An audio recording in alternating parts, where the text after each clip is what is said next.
নমস্কার, আমি তসমিনা। নমস্কার, আমি ইন্দ্রাণী। শুরু করছি বিয়ন্ড পলিটিক্স। বিরোধী বনাম কমিশন, খেলা জমে উঠেছে এখন। আজ সকালে জানো একটা কাণ্ড ঘটে গেছে। কি কাণ্ড ঘটালি আবার? সব আমার ঘুমের জন্য হয়েছে, আমি আর পারি না। কি হয়েছে সেটা বলতো। আমি পাথরের মতো ঘুমাচ্ছিলাম, বাবা এতবার ফোন করেছে আমি শুনতেই পাইনি। শেষে দরজা ধাক্কিয়েছে লোকজন, আমার ঘুম প্রথমে তাও ভাঙেনি। অনেক দরজা ধাক্কানোর পর যখন ঘুম ভেঙেছে তখন গোটা ফ্ল্যাটের লোক আমার ঘরের সামনে। সে কি রে, তুই এত ঘুমোস কি করে বলতো? সে আমি জানি না, তবে আর কিছুক্ষণ ঘুমালে পুলিশে খবর দিত লোকজন। তুই আর তোর ঘুম একই রকম ডেঞ্জারাস। হ্যাঁ গো, কোনোদিন কানের পাশে বোমা ফাটলেও আমার ঘুম ভাঙবে না। না, বোম ফাটলে ঘুম ভাঙে, আর সে বোম যদি অ্যাটম বোম হয় তবে তো গোটা দেশের ঘুম ভাঙে। কি সব যাতা বলছো? অ্যাটম বোম ফাটলে তো কত মানুষের মৃত্যু হবে, ঘুম আমার ভাঙবে কি করে? এটা সেই অ্যাটম বোম নয়, এটা হলো তথ্যের অ্যাটম বোম, রাজনীতির অ্যাটম বোম। মানে ধুস, কি সব বলছো আমি কিছুই বুঝতে পারছি না। রাহুল গান্ধী বলেছিলেন বোমা ফাটাবেন, বোমা ফাটালেন। ইন্ডিয়া ব্লকের মিটিং এ পাওয়ার পয়েন্ট প্রেজেন্টেশন দেখিয়ে নির্বাচন কমিশনের বিরুদ্ধে এক গুচ্ছ অভিযোগ আনলেন। কেমন অভিযোগ? কি অভিযোগ? ভোট কারচুপির অভিযোগ, দুর্নীতির অভিযোগ, নির্বাচন কমিশনের ভেতর ঘুঘুর বাসা আছে সেই অভিযোগ। তুমি আমায় ডিটেলসে দাও তো খবরটা। তুই এই খবরটা দেখ, তাহলেই বুঝতে পারবি রাহুল গান্ধীর অ্যাটম বোম কতটা শক্তিশালী। রাহুল গান্ধী বেঙ্গালুরু সেন্ট্রাল লোকসভা আসনের মহাদেবপুরা বিধানসভা কেন্দ্রের ভোটার তালিকায় বড় ধরনের অসঙ্গতির অভিযোগ তুলেছেন। কংগ্রেসের একটি দল 6 মাস ধরে মাঠে নেমে ভোটার তালিকা খতিয়ে দেখে এই তথ্য পেয়েছে। রাহুলের অভিযোগ, মহাদেবপুরায় হাজার হাজার নকল ভোটার, ভুয়ো ঠিকানা, এক ঠিকানায় শতাধিক ভোটার এবং ফর্ম 6-এর অপব্যবহার করে নকল ভোটার তোলা হয়েছে। তিনি জানান 11,965 জন ভোটারের নাম তালিকায় দুবার আছে, 40,009 জনের ঠিকানা ভুয়ো, 10,452 জন এক ঠিকানায় বাল্ক ভোটার হিসেবে তালিকাভুক্ত, 4,132 জনের ছবি অকার্যকর, 33,692 জন ভুয়োভাবে ফর্ম 6 ব্যবহার করে তালিকায় এসেছে।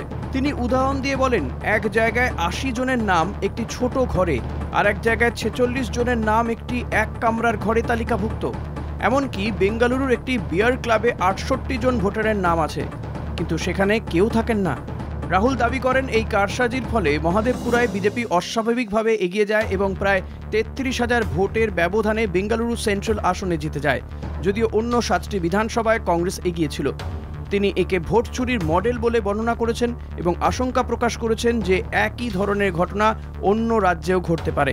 নির্বাচন কমিশন অভিযোগ খতিয়ে দেখার বদলে রাহুলকে শপথ করে প্রমাণ দিতে চ্যালেঞ্জ জানিয়েছে। এতে ইসির নিরপেক্ষতা নিয়ে প্রশ্ন আরও বেড়েছে। রাহুলের দাবি, এখন বিতর্ক ইভিএম বা ব্যালট পেপার নিয়ে নয়, বরং নির্বাচন কমিশনের স্বাধীনতা নিয়েই।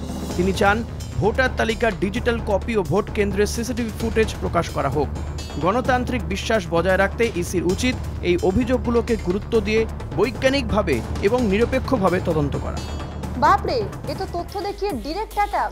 না হলে আর বলছি কি, ঘুম উড়েছে কমিশনে। কি বলছে নির্বাচন কমিশন? নির্বাচন কমিশন বলছে রাহুলের দাবি মিথ্যে। রাহুল পাল্টা দিয়েছেন। কেমন পাল্টা? কি উত্তর দিয়েছেন রাহুল গান্ধী? রাহুল গান্ধী বলেছেন ওনার কাজ উনি করেছেন, যা তথ্য দেবার দিয়েছেন। নির্বাচন কমিশনের ক্ষমতা থাকলে মিথ্যে প্রমাণ করে দেখাক। রাহুল গান্ধী কেমন অ্যাটাকিং মোডে খেলছেন না? Complete attacking mode. 4-6 হাঁকাচ্ছেন আর কমিশন নাকানি চোবানি খাচ্ছে। একদিকে রাহুল, অন্যদিকে সুপ্রিম কোর্ট। সুপ্রিম কোর্টে আবার কি হয়েছে? সুপ্রিম কোর্টেও প্রশ্নের মুখে নির্বাচন কমিশনের স্বচ্ছতা। 65 লক্ষ বাদ পড়া ভোটারের তথ্য জমা দিতে বলেছে সুপ্রিম কোর্ট। আর কি হয়েছে সর্বোচ্চ আদালতে? প্রশান্ত ভূষণের সওয়ালের জবাবে চাপে পড়েছে কমিশন। আদালত খতিয়ে দেখবে ঠিক কি কি তথ্য গোপন করছে কমিশন। কোর্টে কি সওয়াল করেছেন প্রশান্ত ভূষণ? তুই এই খবরটা দেখ, তাহলে পুরোটা ডিটেলসে বুঝতে পারবি। বিহারে ভোটার তালিকার বিশেষ নিবিড় সংশোধন নিয়ে দাখিল হওয়া একাধিক আবেদনের শুনানির আগে সুপ্রিম কোর্ট নির্বাচন কমিশনকে নির্দেশ দিয়েছে আগামী শনিবারের মধ্যে খসড়া ভোটার তালিকা থেকে বাদ পড়া প্রায় 65 লাখ ভোটারের তথ্য জমা দিতে। বুধবার বিচারপতি সূর্যকান্ত, উজ্জ্বল ভূঁইয়া এবং এন কোটেশ্বর সিং এর বেঞ্চ ইসিকে জানায়, এই তথ্য রাজনৈতিক দলগুলিকে যেমন দেওয়া হয়েছে তেমনি আবেদনকারী অ্যাসোসিয়েশন ফর ডেমোক্রেটিক রিফর্মসকেও দিতে হবে। আদালত বলেছে এই তথ্য দেখে বোঝা যাবে কোন অংশ প্রকাশিত হয়েছে আর কোন অংশ হয়নি। এডিআর এর আইনজীবী প্রশান্ত ভূষণ অভিযোগ করেন, ভোটার তালিকা তৈরি ফর্মে প্রয়োজনীয় নথি না দিলেও 75% ভোটারের নাম বুথ লেভেল অফিসারের সুপারিশে তালিকায় রাখা হয়েছে। আবার যাদের নাম বাদ পড়েছে তারা মৃত নাকি অন্যত্র চলে গেছেন এ বিষয়ে স্পষ্ট তথ্য নেই। ইসি জানিয়েছে এই তালিকা এখনো খসড়া পর্যায়ে রয়েছে, পরবর্তী সময়ে বাদ দেওয়ার কারণ স্পষ্ট করা হবে। এর আগে আদালত বলেছিল, যদি যোগ্য ভোটারদের গণহারে বাদ দেওয়া হয় তবে তারা হস্তক্ষেপ করবে। ইসি 2003 সালের পর প্রথমবার 24শে জুন 2025-এ বিহারে এসআইআর চালুর নির্দেশ দেয়। উদ্দেশ্য ছিল মৃত, স্থানান্তরিত বা অযোগ্য ব্যক্তিদের নাম বাদ দেওয়া এবং কেবল যোগ্য নাগরিকদের তালিকায় রাখা। 1 আগস্ট প্রকাশিত খসড়া তালিকায় 7,24,00,000 ভোটারের নাম রয়েছে, যেখানে 65 লাখেরও বেশি নাম বাদ দেওয়া হয়েছে। ইসির দাবি, এর মধ্যে 22.34 লাখ মৃত, 36.28 লাখ স্থায়ীভাবে স্থানান্তরিত বা অনুপস্থিত এবং 7.01 লাখ একাধিক স্থানে নিবন্ধিত ছিলেন। চূড়ান্ত ভোটার তালিকা প্রকাশ হবে 30শে সেপ্টেম্বর 2025। সব বুঝছি, কিন্তু একটা জিনিস বুঝছি না। কোন জিনিস আবার বুঝছিস না? ইলেকশন কমিশনকে আক্রমণ করছে বিরোধীরা। ঠিক? হ্যাঁ, একদম ঠিক। তাহলে বিজেপি রেগে যাচ্ছে কেন? কমিশন তো স্বাধীন সংস্থা, এটাই তো প্রশ্ন। কমিশনকে কিছু বললে বিজেপির গায়ে জ্বালা ধরছে, সেটাই তো অদ্ভুত। স্বাধীন এজেন্সিকে আক্রমণ করছে বিরোধীরা, বুঝছি না কেন বিজেপি ক্ষেপে যাচ্ছে। রাহুল যে তথ্যগুলো দিচ্ছে সেটা প্রমাণ করে বিজেপিকে কমিশন কিভাবে সাহায্য করেছে। সে তো নরেন্দ্র মোদীর ভোটে জেতার কথাই নয়, এও বলেছেন রাহুল গান্ধী। আর তাই বিজেপির এত রাগ, হাতে হাড়ি ভেঙে দিচ্ছেন বিরোধী দলনেতা। কমিশন কি আর স্বাধীন এজেন্সি নয়? কমিশনের নিয়োগ বিজেপি নিজের ইচ্ছে মতো করে। কমিটি থেকে সুপ্রিম কোর্টের প্রধান বিচারপতিকে বাদ দিয়ে দলের মন্ত্রীকে রেখেছেন মোদী। গণতন্ত্র বলে কিছুই কি আর নেই? গণতন্ত্রকে খোরাক বানিয়ে দিচ্ছে মোদী সরকার।